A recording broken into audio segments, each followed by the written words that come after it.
मुलायम की कोठी पर योगी का प्रहार, बच गया लखनऊ से दिल्ली तक हाहाकार। आ गई अभी अभी ऐसी खबर, सपाइयों की उड़ी रातों की नींद, अखिलेश हुए हैरान। अखिलेश के सियासी सिंबल पर छाया मुरादाबाद में खतरा, सपाइयों का मामले में दिल हिला। एक फैसले से उड़ी सपाइयों में खलबली, हिल गए दिल्ली में बैठे महाबली। जिस कोठी से सपा ने ताकत पाई, अब उसी कोठी पर लटकी बेदखली की तलवार। सपा खेमे में कट गया भयंकर बवाल। क्या कोठी को बचा पाएंगे योगी से अखिलेश? यूपी की सियासत में इस बार मुलायम की कोठी की जबरदस्त चर्चा है, क्योंकि खबर है कि इस पर अब योगी का प्रहार हो सकता है, जिसने सपाइयों को हैरान कर दिया है। क्योंकि मुरादाबाद के सिविल लाइंस में बनी कोठी, जो कभी मुलायम सिंह यादव के नाम से सत्ता की रणनीति बनती थी, अब उसी कोठी पर सरकारी बुलडोजर की आहट सुनाई दे रही है। खबरों की माने तो जिस कोठी में बैठकर पूरे सूबे की सियासत हिलती थी, उस पर अब खतरा मंडरा रहा है। बताया जा रहा है कि साल 1994 में मात्र 250 रुपए के मासिक किराए पर मिली ये आलीशान कोठी समाजवादी पार्टी का गढ़ मानी जाती थी। सालों से इसी में पार्टी का जिला कार्यालय चल रहा था, लेकिन अब डीएम अनुज सिंह के आदेश के बाद इस कोठी को सपा के कब्जे से हटाने का फरमान जारी हो चुका है। ये सिर्फ जमीन का मामला नहीं, ये राजनीतिक शक्ति को चुनौती देने का संकेत है, जिसने सपा के खेमे में खलबली मचा दी है। सरकार ने ऐलान कर दिया है कि अब ये कोठी नहीं सरकारी दफ्तर बनेगी। दावा है कि मुरादाबाद का सिविल लाइंस इलाका वैसे भी प्रशासनिक और राजनीतिक गतिविधियों का दिल रहा है।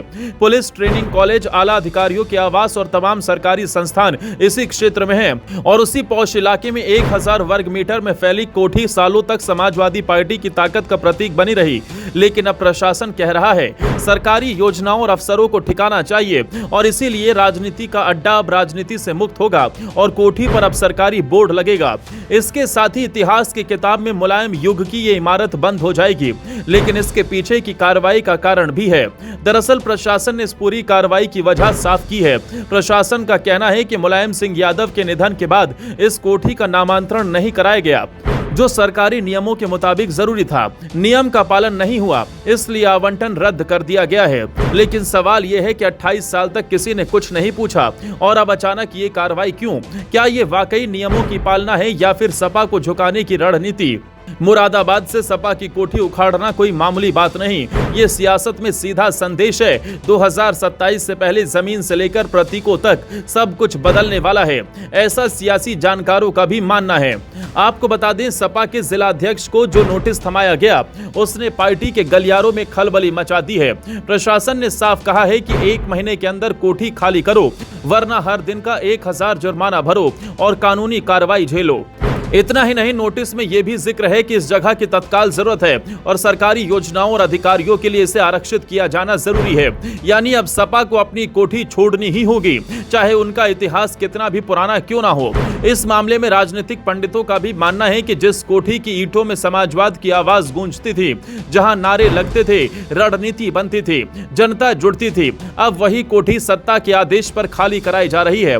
ये फैसला सिर्फ एक भवन के ट्रांसफर का नहीं है, ये समाजवादी पार्टी को बताया गया संदेश है। अब आपकी पुरानी जमीन खिसक रही है। 2027 का चुनाव आने से पहले योगी सरकार ने सपा के सबसे पुराने सियासी प्रतीकों में से एक को निशाना बना लिया है। इसे चाहे प्रशासनिक आदेश कहिए या चुनावी दांव, असर इतना जरूर है कि अखिलेश यादव को अब हर मोर्चे पर बचाव नहीं, हमला करना होगा। अब सवाल उठता है, क्या अखिलेश यादव इस पर कोर्ट का रुख करेंगे या मुरादाबाद में कोई बड़ा प्रदर्शन खड़ा करेंगे? फिलहाल जो भी हो, लेकिन इस कोठी पर प्रहार की गूंज लखनऊ की गलियों, विधानसभा के गलियारों और चुनावी सभाओं तक सुनाई देने लगी है। अब आगे क्या होता है, ये देखना होगा।